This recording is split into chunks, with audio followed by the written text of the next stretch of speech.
5 सालों में बंदरगाहों को कितना नुकसान हुआ, पोर्ट्स डिजिटलाइज क्यों नहीं हैं, घपले कहां हो रहे हैं। जंग और दी न्यूज के head of investigation Ansar Abbasi की खबर में बंदरगाहों के इंटरनल सिस्टम से मुतालिक अहम इंकशाफात। अंसार अब्बासी लिखते हैं कि मुल्क की बंदरगाहों पर अंडर इनवॉइसिंग और डिजिटल इंटीग्रेशन के खला की वजह से गुज़िश्ता 5 बरसों के दौरान चीन के साथ पाकिस्तान की तिजारत में 5,500 अरब रुपए का फर्क सामने आने का इंकशाफ हुआ है। इन खामियों की वजह से कार्गो मैनिफेस्ट, डिक्लेरेशंस और टैक्स असेसमेंट की हेरा फेरियां हो रही हैं। मैरीटाइम सेक्टर की इस्लाहात पर टास्क फोर्स रिपोर्ट के मुताबिक मुल्की पोर्ट्स के ऑपरेशन दीगर ममालिक के साथ डिजिटल जराए से जुड़े हुए ही नहीं हैं, जिसके नतीजे में बड़े पैमाने पर मिस डिक्लेरेशन होती है। गुज़िश्ता 5 बरसों के दौरान चीन के साथ तिजारत में 5,500 अरब रुपए का फर्क सामने आया है, क्योंकि कार्गो मैनिफेस्ट और डिक्लेरेशन में हेरा फेरी के लिए डिजिटल इंटीग्रेशन में पाए जाने वाले खला का फायदा उठाया जा रहा है। 5,500 अरब रुपए के आदादो शुमार का तखमीना जमा करदा डेटा सैंपलिंग की बुनियाद पर लगाया गया है। बंदरगाहों के प्रोसेस को डिजिटलाइज ना करने से टैक्सों की रकम कम हो जाती है, क्योंकि कई मामलात में अशिया की कम कीमतें जाहिर की जाती हैं। ये प्रोसेस उन अशिया पर आम है जिन पर टैक्स ज्यादा है। अंसार अब्बासी ने मजीद कहा कि कुछ इनफरादी केसेस ऐसे भी हैं जिनमें करप्ट माफिया इनफरादी बुनियादों पर फायदा उठाती है।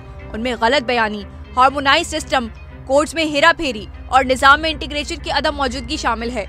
रेवेन्यू शॉर्टफॉल और चोरी के हवाले से जिन अहम तरीन मसाइल की निशानदही की गई है, इनमें से एक बंदरगाहों के अंदर और FBR और कस्टम्स हुक्काम के साथ मतलूबा डिजिटल राब्ताकारी का फुकदान है। सीनियर सहाफी ने यह भी इंकशाफ किया कि बेहतरीन इक़दामात के लिहाज से देखा जाए तो 32 बुनियादी प्रोसेस में से 11 शोबे ऐसे हैं जो बंदरगाहों के ऑपरेशन की डिजिटलाइजेशन के हवाले से अहम समझे जाते हैं, लेकिन कराची पोर्ट ट्रस्ट और पोर्ट कासिम अथॉरिटी के मामले में बिल तरतीब सिर्फ 4 और 6 डिजिटल हैं। बैरूनी राब्ते की अदम दस्तयाबी और मसाइल के हल के लिए टेक्नोलॉजी की गैर मौजूदगी, जाली इनवॉइसिंग, गलत डिक्लेरेशन, मनी लॉन्ड्रिंग, टैक्स चोरी, स्मगलिंग और ग्रीन चैनल के गलत इस्तेमाल का बाइस बनती है। कम तखमीना लगाने या हद से ज्यादा तखमीना लगाए जाने के बाइस ये पता ही नहीं चलता कि असल टैक्स कितना है और कितना टैक्स रिफंड किया जाना है। सीनियर सहाफी ने मजीद कहा कि इंस्पेक्शन का निजाम भी सेंट्रल सिस्टम के साथ मुंसलिक नहीं, लिहाजा गलतियों, हेरा फेरी और ताखीर का इम्कान रहता है।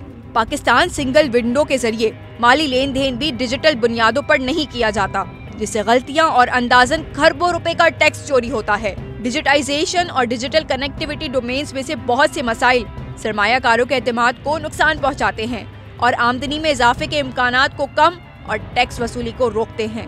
आखिर में सीनियर सहाफी ने तशवीश का इजहार करते हुए कहा कि मैनुअल वर्क और तकनीकी कंट्रोल की अदम मौजूदगी से होने वाले नुकसानात का मजमूई तखमीना लगाना भी एक मुश्किल काम है।